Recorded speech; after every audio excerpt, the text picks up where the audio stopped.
നമസ്കാരം. മലയാളി വാർത്തയിലേക്ക് സ്വാഗതം. ഗാസയിൽ ആക്രമണം തുടർന്ന് ഇസ്രായേൽ. വിവിധ ആക്രമണങ്ങളായി ഇന്നലെ 40-ലേറെ ഫലസ്തീനികൾ കൊല്ലപ്പെട്ടു.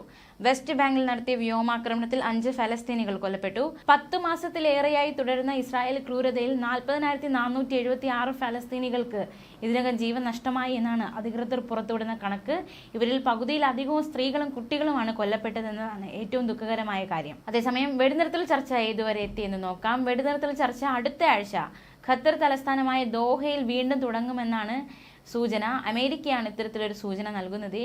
ഗാസയ്ക്കും ഈജിപ്തിനും ഇടയിലെ ഫലാദൽഫി, നെറ്റ്സറീം ഇടനാഴികളിൽ നിന്ന് സൈനിക പിന്മാറ്റം സാധ്യമല്ല എന്ന ഒരു നിലപാടാണ് ഇസ്രായേൽ സ്വീകരിച്ചിരിക്കുന്നത്. ഇത് കൈറോ ചർച്ചയ്ക്ക് വലിയ തിരിച്ചടിയായി മാറി.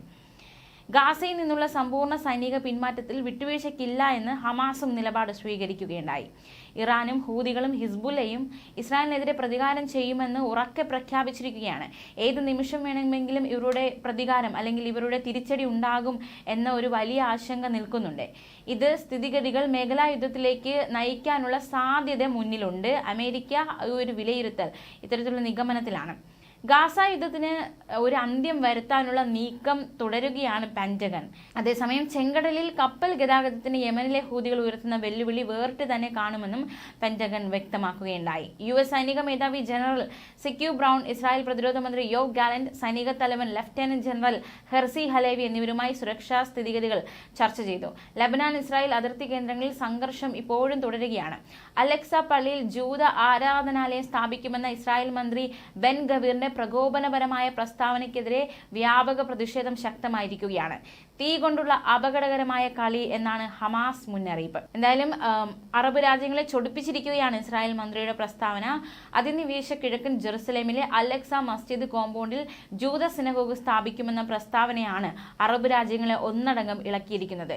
തീവ്ര വലതുപക്ഷ നേതാവും ദേശീയ സുരക്ഷാ മന്ത്രിയുമായ ഇറ്റാമർ ബെൻഗവീർ ആണ് ഈ ഒരു പ്രഖ്യാപനം നടത്തിയത്. ആദ്യമായിട്ടാണ് ഒരു ഇസ്രായേലി മന്ത്രി മസ്ജിദ് നിൽക്കുന്ന പ്രദേശത്ത് സിനഗോഗ് നിർമ്മിക്കുമെന്ന പരസ്യ പ്രസ്താവന നടത്തിയിരിക്കുന്നത്. ജൂതന്മാർക്ക് അലക്സയിൽ പ്രാർത്ഥനയ്ക്ക് അർഹതയുണ്ടെന്നും ഇവിടെ ജൂത ദേവാലയം നിർമ്മിക്കുമെന്നും മന്ത്രി പറഞ്ഞു. സൗദി വിദേശകാര്യ മന്ത്രാലയവും ഫലസ്തീനും ജോർദാൻ അടക്കമുള്ളവർ ഈ ഒരു പ്രസ്താവനയ്ക്കെതിരെ കടുത്ത വിമർശനമാണ് ഉന്നയിച്ചിരിക്കുന്നത്. പ്രസ്താവനയിലൂടെ സൗദി വ്യക്തമാക്കിയിരിക്കുന്നത് ഇപ്രകാരമാണ്: അലക്സ പള്ളിയുടെ ചരിത്രപരവും നിയമപരവുമായ പദവിയെ മാനിക്കാൻ തയ്യാറാകണമെന്നും അന്താരാഷ്ട്ര സമൂഹങ്ങൾ അതിന്റെ ഉത്തരവാദിത്തം കാണിക്കണമെന്നും ഫലസ്തീനിലെ മാനുഷിക ദുരന്തത്തിന് അന്ത്യം വരുത്തണമെന്നുമാണ് സൗദി ആവശ്യപ്പെട്ടിരിക്കുന്നത്.